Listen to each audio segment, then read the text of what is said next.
Good evening, everyone. I'd like to call this meeting of the Urban Canyon City Area for Reinvestment Expansion Urban Renewal Authority to order. May we have a roll call, please? Commissioner Dennehy. Here. Commissioner Grantham. Here. Commissioner Hamrick. Here. Commissioner Maloney. Here. Commissioner Reeser. Here. Commissioner Schmischer. Here. Commissioner Stein. Here. Commissioner Tracy. Here. Commissioner Troutman. Absent. Commissioner Worthington. Here. Chairman Payne. Absent. Thank you. And if you join me in the Pledge of Allegiance.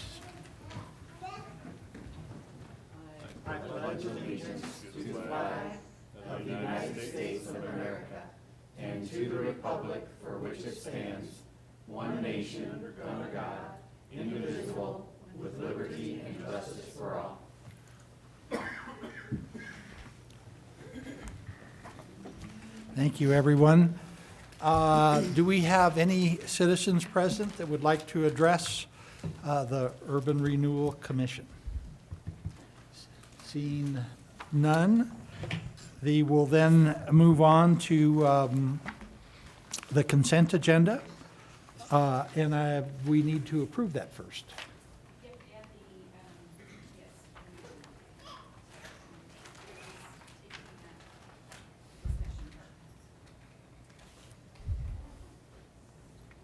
Correct, Rick? You're going to go over the... Yeah, executive Yeah. directors, yeah. So, but we need to, No, he didn't talk to me about the consent agenda. Okay. Thank you. We have the minutes from the January 3rd, 2024 meeting. Oh, thank you. And cash disbursements from January 4th through May 8th. thank you. So what we are doing,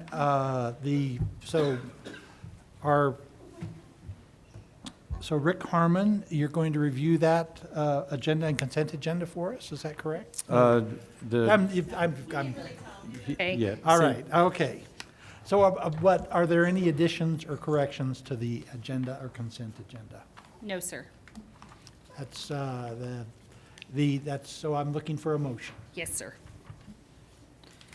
I move we approve the consent agenda. We have a motion and a second. Any discussion?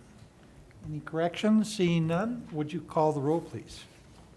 Commissioner Dennehy. Aye. Grantham. Aye. Hamrick. Aye. Maloney. Aye. Reeser. Aye. Schmischer. Aye. Stein. Aye. Tracy. Aye.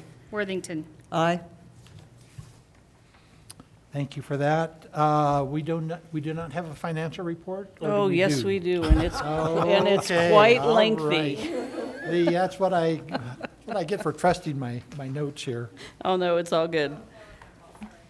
All right, so we're going back to November, folks, but I promise to be expeditious. November, we had a beginning balance of $755,052.76. We had a really nice TIF income deposit of $469,633.97. Yes. We had a check to WSG Properties of $1,800, a loan repayment to the city of $5,421.62 with a November ending balance and December beginning, by the way, of $1,217,464.11. In December, we had another loan repayment to the city, $5,421.62. We had a facade grant of $7,500. Our quarterly administrative fees to the city, $9,950.42, and a check to Kaleidoscope for $2,809.71. So the December ending, January beginning is $1,191,782.36. In January, we had a repayment to the city, $5,421.62. Transfer to operating of $45.82. We did a TIF reimbursement check to Holiday Inn Express, $8,175.34, and a check to My Brother's Place, $4,391.27. January ending, February beginning, $1,173,748.31. Another loan repayment, you've heard that amount often enough. Another facade grant to Stone Enterprises for $7,500. February ending, March beginning, $1,160,826.69. In March, we had another loan repayment, another check to Holiday Inn Express, $3,817.22, and more TIF income from Fremont County, $156,030.25. For March ending, $1,307,618.25. And then in April, we had another loan repayment, another quarterly transfer to the city for administrative services, $9,638.68. And then a TIF reimbursement to Pharisee Boys, $5,872.96. And drum roll, please. April ending, $1,286,684.99. That's it, thank you. Thank you for that report, and I must say, wow, this urban renewal thing really works, you know? Thank you for that. And now we're moving on to a discussion about a life safety and/or building system grant application for We actually do have an executive director report. Oh, If you would like to do that. I would, thank you. All right. That's the one thing that I knew that I was going to do today. One of two, actually. We have had some more activity in the facade grant. As you see, we are starting to see more reimbursement checks going out. We just started to receive reimbursement requests for property tax, which is the first time since we've begun this. Pharisee Ford is beginning to request, as is I just went brain dead here. Danny Tezak for the Fremont County National Bank building. So that opens up now the calculations of making sure we're verifying what they're supposed to get.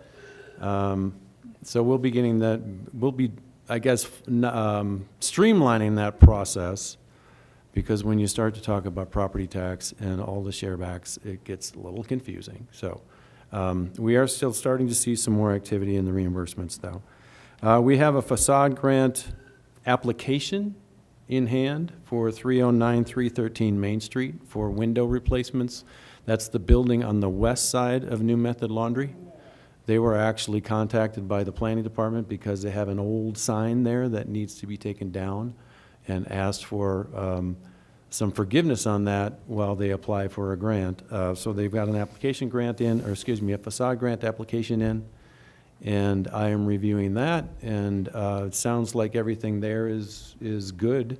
So it would be for 3 storefronts, because they have 3 storefronts in there. And this would be the first phase of their full facade renovation, which will take a little while longer, but can't share it with you now, but the facade, if and when they finish the entire thing, is going to be beautiful. It's really going to be nice. If you recall, that building has 2 storefronts that are lower on the facade, and then it bumps up a little bit. That would all be leveled off with 1 parapet.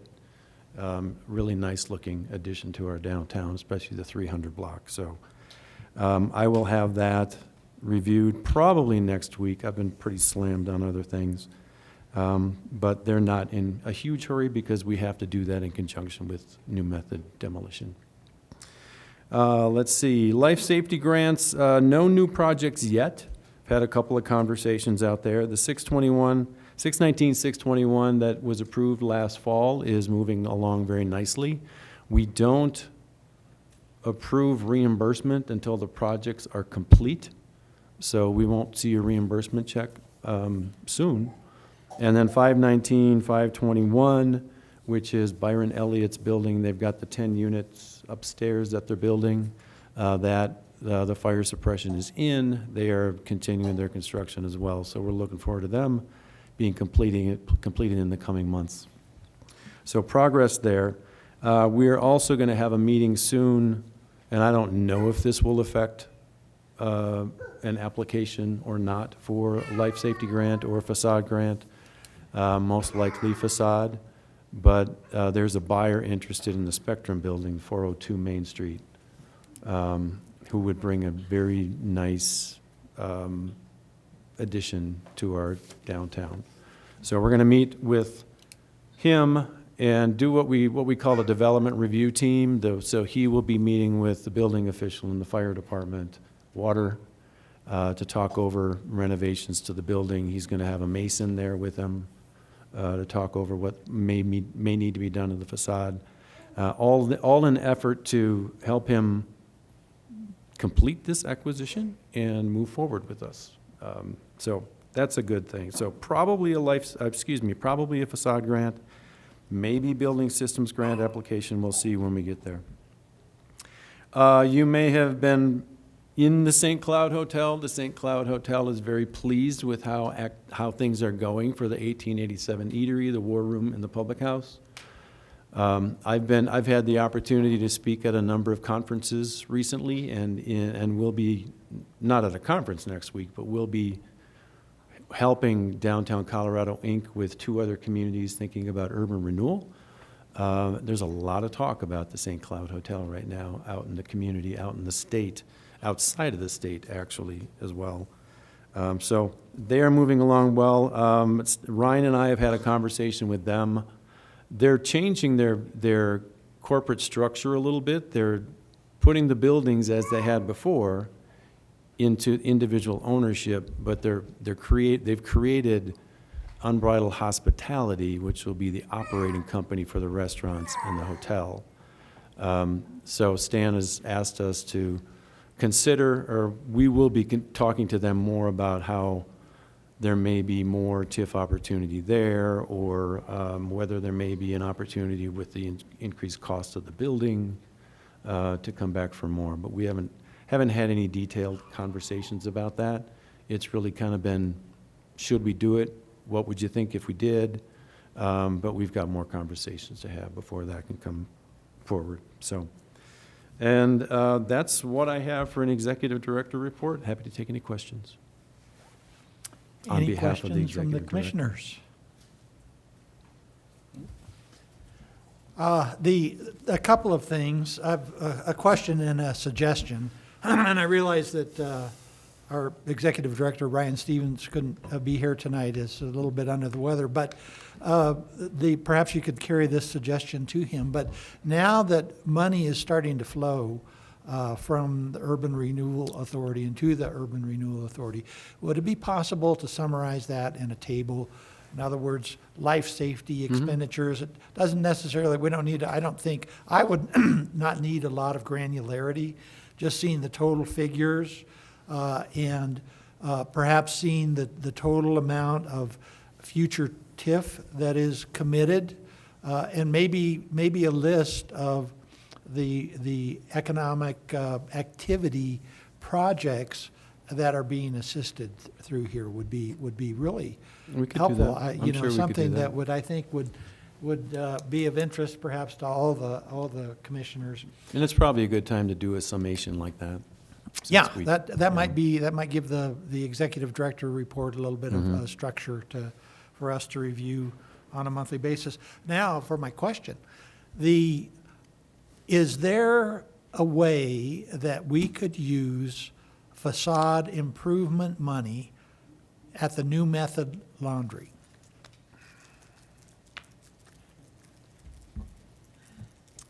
The limits are pretty low for a project like that. I don't know that we need an answer, but you might think about that, because there's different aspects of that. I mean, we're going to be removing materials to determine if there's a facade underneath there that may have some historical importance or not. And so think about that, and think if there's analyze the situation and see if there's some way that a facade grant might be appropriate for that building, even though it's owned by the city. We'll talk about that. Great. My first response is facade improvement grant, and I'm not sure what direction the building's going to go at the moment, so. Well, I Right. know it's a kind of a stretch to say, well, it's an improvement to take the old one off, I mean, the Oh, new one off so yeah. we can see the old one, right? Right. Well, yeah, we can talk about it. Great, great. Okay. Now we're ready for a discussion about the life safety and or building systems grant application for 123 North Fifth Street, Sally's Bakery. All right, we have Logan and Savannah here, who are the owners of the bakery, not the owners of the building. To give you a little more background, I kind of threw the kitchen sink at you with this one because it gives you kind of an idea of what these projects are like in our community. We tend to bring in investors who have a strong passion for what they want to do, and they in particular have some really good experience in what they want to do. But the cost of doing it is very difficult to bear, which is part of the reason we've created the grants to assist with this sort of a thing. We approved a grant award for them for $50,000 last year. It included type 1 hood. It included fire barrier between the first and second floor because there's residences upstairs.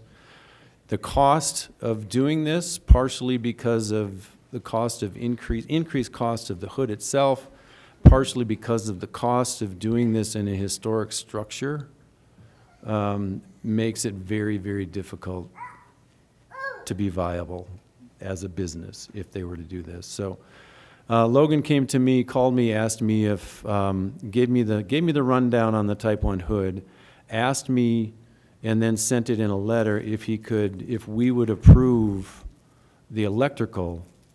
If you recall, the award had a little note on the electrical that it would have to be verified as applying to life safety. He and I met to talk about that right around the same time the building systems grant came out. And then he decided that it makes more sense for the electrical to go through the building systems grant. The challenge is the project has already begun, and that somewhat disqualifies this project from a building systems grant. It's somewhat of a no-brainer that this could be building systems, but since I would not be able to make a recommendation to the board to support the building systems application, Ryan and I talked about it, and we thought, well, let's just pose it to the board and see what we think. In your packet, you've got two little charts. One is if it were approved as life safety. The one below it is if it were approved as building systems. We are asking for you to consider one or the other. You also have the option of, and Logan is very aware of this, you also have the option of saying no. And if that's the case, then the fire separation number would be the maximum award that he could get. So I will let Logan and, Logan probably, introduce himself and speak a little bit more about this, give you a little more background. But that's where we are right now, and it's just a complicated one that needed to have some more discussion. And I'm going to jump in here real quick. Don't worry about those little ones making a little noise. It's all right, okay? That's all Well, right. this is how Sally's is going to be. They're going to be on the floor. So Hey. we figured we'd give you. You know what, this though? is the Don't worry experience. about it. They are fine, guys. Sorry. That's all No, right. not at all. She was like, that's what we're doing now. She's been working since she was 10 days old. So That one behind you grew up in a cafe, there you go. and There you go. and he did the same thing. He did the so I same get thing, it. yeah. We got some food service babies. Okay, yeah. So basically, what Rick described it very well. Part of the reason we were attracted to come to Canyon City was programs like the Life Safety Grant. When we were originally looking at the hood wasn't possible without the guarantee on the back end for cash flow purposes. We're a husband and wife team. We're totally family run. Where we can hire, we will hire staff, but both of us are actively involved. And so that was kind of one of the decisions that was one of the drivers to coming to Canyon City. The Maupin building, it's gorgeous, and its location right by the plaza, right across from the library. It kind of was a dream for Savannah to have, we're coming to the big city now. And so those kind of things kind of dovetailed. for the life safety application. Originally included the electrical line item in the life safety. From our part, out of an abundance of caution, we didn't know where costs would go with the project. And so we talked to Kathy about it, and as we said, there was a review time at the end. About February, we started getting final costs back from the hood, which had doubled. So as the world is, costs are explosive and completely uncontrollable. So for us, once that happened, that made that not a viable project for us. Luckily, we come from a no-hood operation, so we're used to all the, I don't know if any of you have seen some of the photos we started putting out, but that's all work from a no-hood situation. So we're familiar with working in there. We wanted to go for the hood, one, because it would be a significant improvement to the location itself with the idea of the life safety, and it would, down the road, offer a wider menu selection for us. And we're not permanently looking away from doing a hood, but for us, transitioning towns, moving across the country, restarting a business, we like to make sure that we maintain a viable operations after the finish of the project. So when that happened, I reached out, that was February, March timeframe, to Rick, because now we're looking at the line items on the award. Obviously, the larger one is, or a significant one is moving. Let's see what happens with the electrical. There was the opportunity to try and tie the electrical on the tail end into some of the life safety improvements for the fire separation, but we felt that would be splitting hairs. And when he had mentioned the building systems grant, I mean, it fits squarely within with the building systems grant. And so I thought it would be, I mean, we're aware that these are public funds, and so we want to be upfront with what we're asking. I thought it would be more appropriate to ask, just switch the line item, assuming that the contingency for having the work not started is for the city to do the due diligence on the funds committed. That due diligence was conducted through the life safety, and now we're talking the building systems. So the request is an exception based on the approval given on the life safety side and treat it more like a line item transfer to the building systems budget. Upon review in that contract, hey, this is more of a building system side. It's within the same authority, it's within the same committee, it's the same funds, just separate line items or whatever, however you want to define it. So we thought that would be the appropriate way, and not try and nickel and dime our way into tying it in and kind of reaching on the creative articulation, and just ask for something that would fit squarely within. What the funds are going to be used for, we're able to finish the project right now without the funds. The funds will decrease our debt load. We're currently with lender of last resort, UACOG. Dave Paul over there, he's our primary financer. It'll be paying down some of that debt, but the funds for the work will be going to all local contractors. We feel it's important to recognize these are public funds. Public funds should be spent locally. We have made an enormous effort to stick with local contractors. All of the trades that are involved are local throughout the whole process. We're on target right now for a finish early June. We did have some hiccups, so we were targeting Blossom originally, but now we've got a team in there that is confident that we're going to be open in June sometime, hopefully early June. We don't want to say any more dates because construction is construction. It's a historical building. For that space, specifics to that space, the electrical work is key if you want to do a transition to food service there. We talked to the electrician, and they looked at the load for just our equipment, and they needed to upgrade to a new box, to three-phase. We're doing that for both units now with this work. The deli plan, because we have both the 123 and the 121. Originally, we wanted to do both at once. That was cost prohibitive for our funding, so we're going to do it incremental, get the bakery up and running, do a shortened deli menu off the bakery while we find staff. Once we have that in place, transition to opening the deli in the 121 space. What these funds will do is allow us to accelerate that timeline. And if you want to articulate it from the occupancy and revitalization, that building is at 50% occupancy without us. Those funds will get us to almost full occupancy sooner rather than later. And I mean, this is our business. That's what we do. We're incentivized to get the deli open sooner, and that's what these funds would be used for. So directly into the local contractors and the local business community, and then also accelerate the revitalization of the other units that we have there. Yeah. And I should add too that All right, let me clean.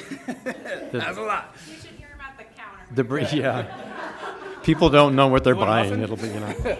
It was a drive-through. I should add too, the wording in the building systems grant, as it is in the life safety grant, Work completed prior to or underway at the time of the grant application is submitted will not qualify. It doesn't say that they couldn't have begun the project, it just says the work. With the work involved with the application has not begun yet. We haven't talked about where he is with the electrical system right now or anything like that, but I just wanted to clarify that it didn't say you can't apply, it just said the work can't have begun already. Okay. Commissioner Schmischer. Thank you, Vice Chairman Hamrick. I actually have a question for you, Acting Executive Director Harmon. I guess I'm wondering, why do we have two different programs? Why is it important that we have a life safety grant program and a building systems grant program? I mean, to me, that almost seems like we're splitting hairs and maybe not. Well, Brian and I talked about that too, and if it's money here, it's money there, it's money, We decided to do that simply because there were different, you start to work in, we thought it'd be simpler. I guess we'll put it that way. Thought it'd be simpler because you're talking about more building systems in particular, like HVAC, energy efficiencies, electrical systems. But there is a very close relationship between electrical systems and life safety also. So, to some extent, it's like splitting hairs. It really is, but. And do you have a sense of which one is likely to get additional applications? I mean, if I'm recalling correctly, last year we ended up actually zeroing out one line item and adding the funding to the life safety line item grant, anyway. yeah. But I'm curious as to where we are this year and kind of what your thoughts are on that. Honestly, I think it swings year to year. Right now, we don't have a lot of interest in the life safety grant yet. We do have more interest in the building systems grant right now with a project that I can't talk about yet. So I think it's going to vary year to year. I honestly do. I don't. Each of these buildings is different. The buildings, say 402, for example. I was thinking about that one. I was in it the other day. It looks like a lot of the building systems are current and may not really qualify for building system. In that case, life safety would. Maybe, if he's required to have life safety. I mean, it's a possibility that we could combine them in the future. It is kind of like splitting hairs sometimes. Thank you. Other questions from the commissioners? Yeah, I do. So is the only question here that if we had to switch this to the building portion, that some work has already started? Is that the question? That's the only question, really. We did not go through the usual review process with the building system simply because this project is already going through the process of the building department, and and Kathy and I talked about it, and it's a natural fit for the building systems. The only question really is, he's requesting a variance basically based on the fact that it's already begun. So, I mean, the only problem I see is, are we setting a precedence for someone else to say, well, you did it for them, why can't you do it for me? That's probably why I couldn't recommend I'm all it. for allowing for the exception, but I think that's the only question here. Could you introduce a further exception if you had gone through the vetting process in a separate line item? So if the project, set the precedent being, if the project is vetted in one of any of the URA programs, and then during the conduct of the project determines to fit with one of the others, then you transfer a line item, then you cover the vetting portion in advance, and that would be, for Yeah. another business owner, I would say that would be very helpful, because things are, like if we walk away from. No, I agree with you. I'm on your side for sure. I would be okay with this as long as we know we have to address that in the future potentially. It does improve, or does increase the flexibility. Again, if there was one grant, then it'd be easier. Yes. Yeah, and I had something, can you remind, am I remembering correctly that you are tenants and there's a different owner of the building? And did the owner, from the city's or from the URA perspective, did the owner need to sign off on this new approach? And have The they owners done signed that? off on both. Okay. Both the life safety, there's an owner, and we're the authorized agent, and he also signed off on the application for the building system. So both of the owner signatures are on both of those programs, and we are the authorized agent for both. Okay, right.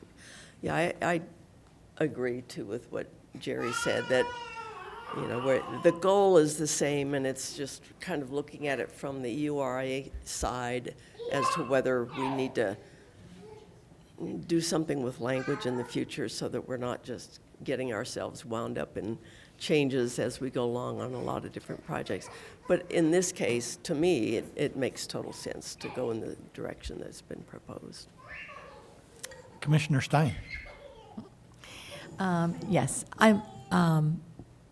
I'm thinking that if, like you said, Jerry, if somebody else came in and they were in the middle of a project and then they came to us cold, that's a totally different situation because they've already come to us about another portion and they're switching. It's not like they started in construction and then came to us. So I think that would be maybe an argument that we could, explain to another potential business. And I had a question for you. I was just wondering, this hood that is costing way more than you thought it would, is this something that you might do in the future? You might add that if you're successful? Yeah, absolutely. It would be something we'd be looking at, although I think we would run up against the caps for the building for the improvements, depending if the determination is for space versus whole building. If a determination for the 1, 2, 3, because we are tenants, the 1, 2, 3 business is that is a self-contained unit, and then the 1, 2, 1, which we have to improve, which will likely be coming back for life safety improvements for the 2 hours separation for the ceiling because it's food service and has a code change involved. That's going to run up against the caps, and then the determination will need to be made, is it for the building or is it for each unit within that, given that we're tenants and not building owners. Yeah, I'm sorry. Yeah, but we would love to, at a future point, improve that. The costs for the increase in the hood came from determinations from the Historical Society. We requested a variance to put the hood on the street, similar to some of the grandfathered buildings. Determination was made. We had to keep it inside and come up through the roof. So there was a lot more. There was about, I think, 12 to 14 more feet of expensive pipe exhaust that has to go up through the top. And then there was a lot of engineering work that would have been involved. And then the equipment would have had to be on the top of the roof, et cetera, et cetera. That's where the extra costs came in because we had to comply with not disturbing the historical facade. Yeah, the capacity, Thank you. the cap he's talking about is the life safety grant and the building systems grant are grants awarded to the building, whereas the facade grant is awarded to businesses within a building. So you could argue that one life safety grant used in one of those storefronts there is going to cap out the building. And didn't think about that, didn't really come across that challenge until this project. Commissioner Schmischer. Thank you. I think my recommendation would be that we go ahead and combine the life safety grants and the building system grant now, because I think that would eliminate the issue that Commissioner Maloney brought up of precedent, because you've already applied for one of the two and been granted it. And then given that we don't know where the interest is going to fall in upcoming projects, whether they would be in life safety or building systems, it doesn't really make sense from my perspective to try to move it to one where we create a precedent issue, but it may be a better fit, and then have additional funding in the other where we may not have as much of an interest in this particular year. So my recommendation to the other commissioners to think about, and I'm happy to put it into a motion unless there's additional discussion, would be that we go ahead and combine the two and approve the use of funds for electrical, which were noted in the initial proposal. Yes? Yes. Yeah, I would not want to make that decision tonight without more of an analysis by staff. And when I say that decision, I mean the decision regarding combining the two grant programs. I'd rather make a decision on this application at this point, and then maybe have staff take a look at, are there pros and cons to combining? I don't feel comfortable doing it on the fly without looking at the language in front of me. The language you're referring to, Commissioner Tracy, is? If we were to combine the two programs, I would like to see an analysis of that before I would vote to do that. That's the language you're referring to, Yeah. the analysis. Yep. Is that correct? Okay. Yes. Thank you. And just to tack onto that, what Commissioner Tracy was saying, it probably would be wise to at least ruminate on this a little bit.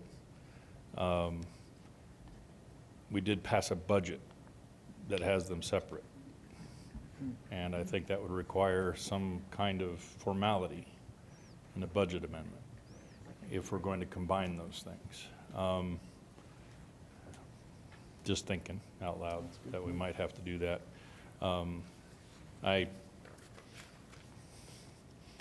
One way or the other, I don't see negatives or positives one way or the other on combining or leaving them apart.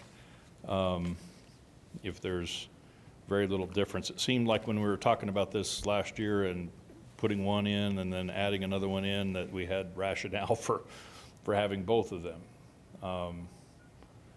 But One of the reasons was we went with a different dollar amount. right, The building systems was, you know, we talked about it in staff conversations, like what is a good, how much do systems cost? What is a good grant for that? And we settled at 25 grand for that. So the question, I guess, would be how do you combine those two? Because you're talking different scales of cost in life safety in particular. I mean, that's just ever increasing, but I suppose building systems are too. So I think primarily it was the systems involved in the cost. because I was just, thinking on the fly about it a little bit.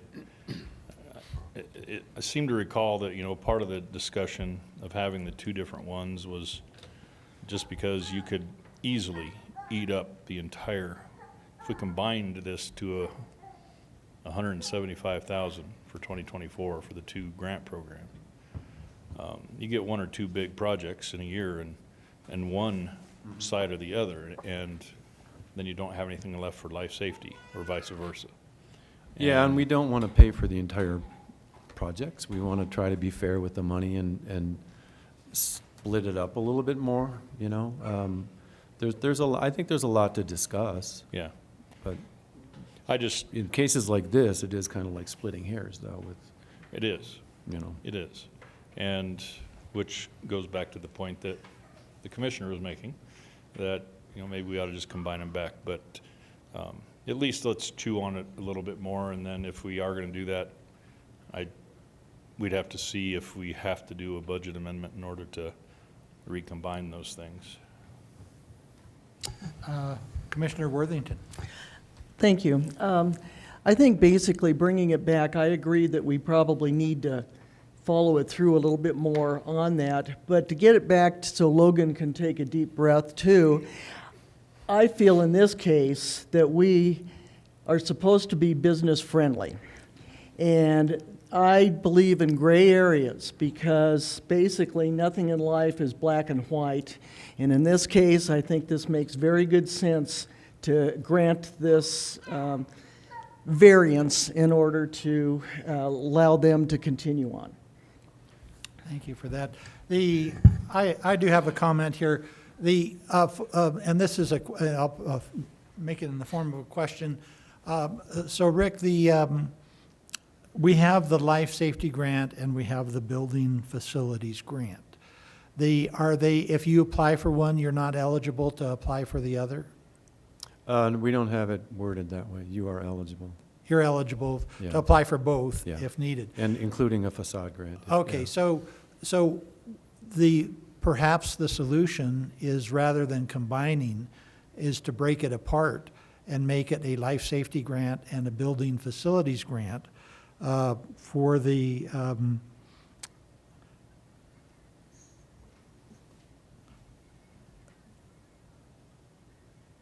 so under if we did that, the electrical building upgrades is only, so explain to me the difference between electrical upgrades under life safety versus building facilities and why there's a different percentage for what is allowed. You're talking about this chart? Well, Yes, because the total for the electrical upgrades, $36,433. But Yeah, Well- we're going with, they're each, all of the expenses are 75% of the allowable or qualified amount. The grant amount is 75% of the qualified amount. Are you speaking specific to this project? we're looking at at a table that we have provided to us that Rick has it there. The $30,000 line item in the life safety grant was the estimation of electrical work at the beginning of the project. The $36,000 is the current estimation for the building systems once electrical was on site and saw that it needed a complete overhaul to meet our equipment needs. Our request is for the 30, just a line item transfer, if that's more, because it caps out at 25, and if it's more appropriate just to do the line item transfer for the already approved 30. But the bid right now for the work is 36, and that's the difference between those two numbers. So the analysis that we have shows the bid amount, shows the qualifying amount of being $36,433. Under the building But, systems and program. my question is that under the life safety, that 27,300 and some change is qualified under life safety, but under building facilities, 27 is qualified, but we could only award 25? That's my question. Yeah, because the max for the entire grant is $25,000. So if you consider, so the chart on the bottom is combining the two grants, so that the electrical upgrade is listed as a building systems grant, and that the max grant allowable in a building systems grant is $25,000. Gotcha, understand. So Thank you that's- for that. So it was really more the size of the grant that capped it there. So we don't have to get confused about line items in the budget. Why isn't this being processed as a life safety grant and a building facilities grant? Well, it kind of is. That's, well, you've got a couple of options. One is if you were to allow it as a building systems grant, the existing life safety grant, probably with the increase in the electrical, the existing life safety grant would be charged for one of the lines, and then the building systems would be charged for the electrical system. Or you could do a variance and allow it all as life safety if we consider the electrical as life safety, and that'll get them a couple $1,000 more. Well, I think that the concern, if I may, is that if we combine a grant, that it's a kind of a technical budget issue, I believe.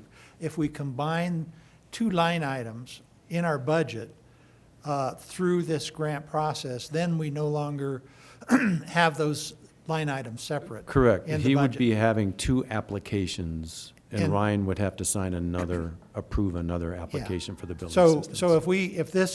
if this was presented to us as two applications, that is something that could happen. Commissioner Grantham? So, to your questions there, and Rick, I'm looking at page 27 of the packet in the chart?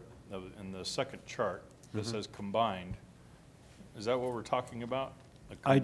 Well, we're not combining it into, well, combined is probably not a good word here. Okay. Because if you look at line 2, which is the ceiling 2-hour, that would be the life safety application. Right. And line 3, the electrical upgrades, would be the building systems application. They've applied two different Right. applications. Okay. So on the budget, they would hit two different line Yeah, items. they hit two different, okay. Yeah, I just put it this way to show what it would. Sure. For future planning for that building, because we're talking about the caps that are involved, the work involved in the 121 unit, which we are planning on doing for the deli, there's an ADA bathroom upgrade, and there's fire separation. So there will be some additional life safety in our plan right now for this building.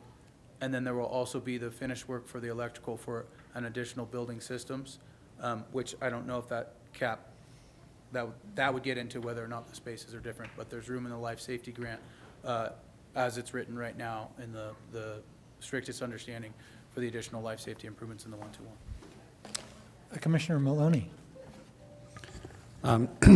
You guys can correct me if I'm wrong, but I think the simple solution for tonight is to approve an exception or a variance for the building systems grant for the purposes of this specific property, and then talk about the other ramifications of combining the two or something else down the road.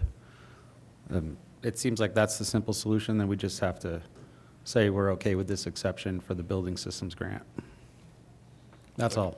And I could be wrong. You can correct me. Second. I didn't make a formal motion. I made a comment. Commissioner Schmischer. I just had one additional question about our grant programs. Are we only, the way that they're currently set up, are we only allowed to award one building systems grant and one life safety grant per building? The way they're set up now, yes. Okay, because that's the other thing that I would be wanting us to think through in terms of what other things are needed for this particular building, because if they are more on the building system side, then I think I would be more in favor of asking the question of, does staff consider the electrical work to be life safety? Yeah. So I just want to make sure that we're giving it due time Yeah, to tease the- that out. Yeah, these programs are really kind of designed for building owners to do their building. You know, the facade grant was more designed, like I said before, for business owners to do their facades on somebody else's building. So this project in particular is really bringing that topic to light, because he's doing 1/4 or 1/6. How many spaces are in that? 50% of commercial occupancy. We also have the 117, but we're not planning on doing any of these programs with them. So, you know, it's not the whole building. So yes, the systems grant and the life safety grant are written toward benefiting a building, not a space. Right. My question, though, Rick, is which of the rest of the work that is currently envisioned, which category does it fall into? Is it building Both. systems or is it life safety? It's both.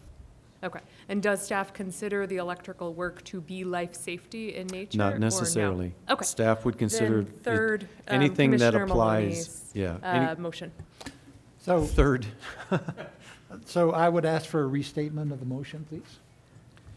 I move that we award a variance or an exception to the building systems grant to allow the property at 123 North Fifth Street to proceed with their application. And can we add authorization for the executive director to sign the building systems grant application?